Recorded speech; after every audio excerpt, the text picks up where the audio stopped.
Let's get into the 5 takeaways. We looked at 5 things we can take away from yesterday's game and maybe some things we can learn from yesterday. And the first one is too open. Yesterday, Brighton had 15 attempts, and yet of those 15 attempts, 7 of those attempts were categorized as big chances by SofaScore, which is nearly half of their shots on goal were big chances, which I think goes to show that how open Spurs were and how easy it was for Brighton to really carve us open and not just create opportunities, but real good quality opportunities as well. And I think that was a consequence of our midfield not giving protection to the backline as well, not being able to stand up to scrutiny when being put under pressure. And I don't think I've ever seen a ratio of nearly 50% of a team's shot being big chances like that. Yeah, I think for me, a lot of that is about our inability to hold on to the ball. So we're trying to play this possession-based football, but when the ball is bouncing off, let's say, Richarlison was kind of unable to hold it up very well in the first half. It wasn't sticking to Sonny, and of course, it's not really going to stick around Pierre-Emile Højbjerg in midfield, and Sarr wasn't on his game. So it just kept on coming back at us. And Brighton pressed us really, really impressively. And you mentioned it earlier, and it's true. They did pinpoint those kind of wide areas. And one thing that is always on against Spurs in this style is when our fullbacks are inverting into central midfield, that kind of mid-range diagonal ball in behind the fullbacks is always on. And João Pedro, I think, was very clever to pull Emerson Royal out of position and get... You mentioned it earlier. What Pedro was doing really well was when the ball was coming over, he was getting his body in between Royal and the ball, playing well with his back to goal. He impressed me, actually. It's the best I've seen him. I've not watched a lot of him, but I was very impressed. A good signing for Brighton again. Their recruitment is excellent. And they were making lots of chances from those wide areas and then cutting inside and getting shots off. And another opportunity to big up Vicario, who really saved us. It could easily have been 6 or 7 if those big chances had not had him facing them. Yeah, and I think to create that level of big chances from only 15 attempts, I also think goes to show just a lack of protection of our... I just think that can only happen if a lot of our players aren't doing their defensive duties in the correct way, because otherwise people will be, throwing themselves in front of things. People will be getting in positions. And yesterday we were just so open. Every time Brian went forward, it seems like they were opening us up and creating a real good opportunity. So I think that was an incredible stat coming from yesterday. The next one, next takeaway is paying the penalty. And after 2 penalties conceded yesterday, Spurs now are joint top of the Premier League for the most penalties conceded in this season with 5. And I think that is something that I've been frustrated with. I think it's not just penalties, but I think Amir alluded to it. I was watching the reaction yesterday. I think Amir definitely alluded to it, where we've definitely been shooting ourselves in the foot on a number of occasions this season. A lot of the times it's actually been when we have been in control of games. But yesterday, obviously we were under a lot of pressure and we did make a lot of mistakes. But we have been, we do definitely make mistakes when it comes to cards that we get, red cards, individual errors which lead to goals. And now we're also top of the league for penalties. So definitely something for Ange to look at and try and address why we make a lot of these errors. But maybe it's a consequence of the way we play.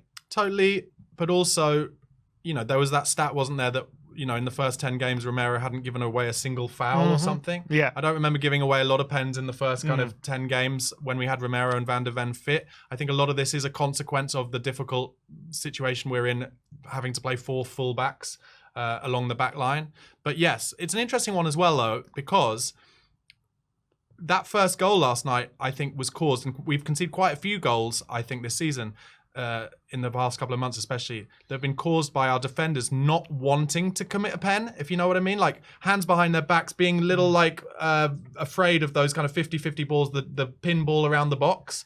And that's what happened with that first goal. Like, no one was willing to take responsibility and just plough through and clear that ball, and that's how it came across to the fullback who scored. So there's a bit of half and half there, I think. But yeah, it's disappointing. Amazed me that last night it was I think it was João Pedro's 7th and 8th pen, or 8th and 9th pen of the season. We've had 1, I think. Wouldn't mind us getting a few of those penalties, thank you very much. But we've conceded a lot. It's going to happen, all part of the transition. Not looking for excuses, but all part of the transitional season that we've got this season. And please, let's get Mickey van der Ven and Christian Romero back quite soon. Definitely. I think that is a must. Next takeaway is quiet Son keeps producing. And despite, Son having a poor game by his standards for sure yesterday, definitely has been maybe a bit off it last couple of weeks. He was able to grab himself an assist near the end of the game to make it 4-1. And that actually means after that assist, he now tops December for goal contributions this month. So, which is interesting to think about, because I don't consider this month as a month that Sonny's been in like blistering form, maybe compared to maybe other months, but he's actually got more goal contributions now than any other player in the Premier League this month with 7, which is actually quite a decent total as well. That is off the back of against Man City, he got a goal and assist. Against Newcastle, he got a goal and 2 assists. Against Everton, he got a goal, and now he got an assist against Brighton. So I think it just goes to show the quality of Sonny, that even when he's not his best, he can still pop up with and still contribute going forward. And that's what happens when you've got a world-class player. Heung-min Son is arguably our only world-class player. I mean, you'd say Christian Romero probably as well, because he's won the World Cup. It doesn't get much more world-class than that, but let's face it, Lionel Messi gave him quite a lot of help in that.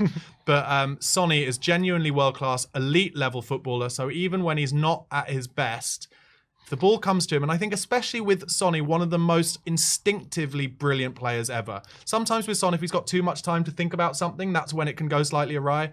But when it's instinctive, like when he got in the box yesterday, and a lot of people would just plow their laces through that ball, he saw Valise was free and gave him that ball, and that's why he gets the assist. 7 goal involvements in a month is very impressive.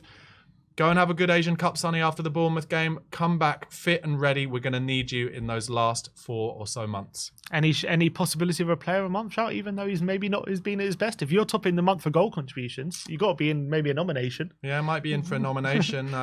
Be interesting. Yeah, I'd be surprised if he got it though. Yeah, true. Solanke has been brilliant. Next takeaway is Porro provides, and after Pedro Porro, again similar to Son, didn't have his best game. Probably one of the weaker games of the season. He did end up the game with a really good assist for Ben Davies late in the game, and that actually makes it his 7th assist of the season. And after that assist, that means no defender has ever had, or no fullback I should say, has never had more assists in a single season now than Pedro Porro. We're only halfway through the season as well, and I think that goes to show how amazing. I think we all knew the quality that Pedro Porro has in the final third, but now it's really great to see it statistically basically borne out that this guy creates so many chances throughout a game. He can really put the ball on a sixpence with his delivery. Got another really good assist yesterday, and I think as well, when it comes to goal contributions, since he come into the Premier League, only Trent has more goal contributions from a fullback as well than Pedro Porro. And I think he's really been this season one of the most consistent performances. And I think he's a very underrated fullback. Yeah, I think that's what you get more opportunity to get that many kind of assists when you're playing in central midfield as a fullback, basically. But that's not a negative, that's a positive.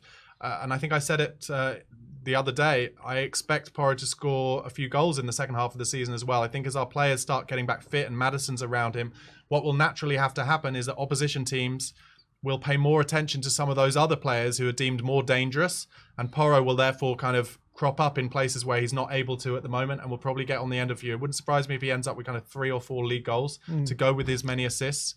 And it shows that even though we were nervous, I think, when we paid that much money for him a year ago, it shows that it was a very wise investment, because he can play this role under Ange, and his valuation now is far exceeds what we paid for him, and therefore, you know, his confidence will grow. And I think we're going to have. I actually think, in terms of our fullbacks over the next few years, nobody is going to better the fullbacks that we've got, and it's going to be incredibly exciting. I completely agree. And look, with that 7 assists now, that he could easily make that, you know, get into double digits for assists this season. When it comes to, in your mind, like, in terms of ability on the ball, like offensively, apart from maybe Trent, do you see a better fullback in the league at the moment? No, I can't think of any to rival him or Destiny Udogie in different ways. They're different styles of players.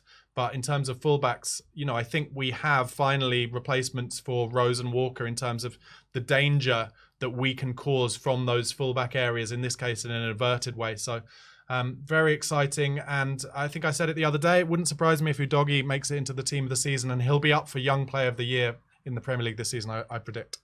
All right, and last takeaway is tight at the top. And obviously, despite a poor defeat yesterday, and we were very frustrated having lost the game against Brighton, if you take the whole table into context, where we stand after that defeat, I know we're in 5th position, but we're still only 6 points off first place in the league. After Arsenal's defeat to West Ham, we're still only 4 points off second place Arsenal as well, albeit West Ham in 6th place have cut the gap between 6th and 5th to 3 points, so definitely closing the gap in terms of the other European positions. But it is so incredibly tight at the top of the league. Despite that defeat, I mean, it doesn't really change the playing field of what we're really fighting for and our position in the table. And yes, we did suffer a really bad defeat, and Man City won, so they're now above us with a game in hand. But you just got to give the team credit for where we are on the table, because you look at that table, and I think everyone, any Spurs fan, would have taken this position at the beginning of the season. Totally. I don't think we should think too much about Man City, to be honest, because they are the only club in the league capable of going on like a 18-match winning run, and that may well happen. They seem to, I think, have, in my opinion, kind of put a lot of time and effort behind that kind of World Club Championship. They wanted to be deemed to be world champions. They're banging on about it a lot. They've got the gold plate on the shirt, and Pep's talking about it a lot. I think maybe that's taken their mind off the Premier League a little bit in the last kind of 5 games or so. They got a good win at Everton, and I think they will probably end up winning the title. But, as you said, the fact that we're in 5th place and only 3 points off Villa, who are, I think, a bit ahead of themselves, they haven't really, although Villa fans will get at me, they haven't had an injury crisis the size that, say, that we have, or Man United or Newcastle have had. If they were to lose a couple more players through injuries, I think they might struggle a little bit. And then I think it's really much of a muchness. I think we're ahead of Newcastle are down in 9th, by the way, so they're really struggling. Man United, I think, are maybe 5 or 6 points behind us, but like I said, I think they are always liable to throw in a terrible performance every other game, if not more. So I think we'll be battling for that 4th and 5th place for most of the season, if not better. And that's incredibly exciting for me. Like, was not expecting that at this stage. And look, if Ange said, didn't he? He said that nothing magical is going to happen in this transfer window. But if we could get 1 or 2 in that he really rates, that could be really good as well. Yeah, and we could easily be in like Newcastle's position or like Man United's position. I don't think that would have been completely unexpected if we were, given a lot of the start of a project, new manager, and all those circumstances. So I just think, looking at the position of the table, it was a bad defeat yesterday, and I know everyone could say if we would have won, we'd be in this or that position, but you can only really deal with the challenges that come your way. It was a bad defeat. We'll be beaten by a better team, but if we can get a win against Bournemouth, again, that all starts to look very, very different again. So we're just got to keep plugging away. Yeah. But that is the 5 takeaways. Let me know in the comment section below what your 5 takeaways are, and if we missed anything,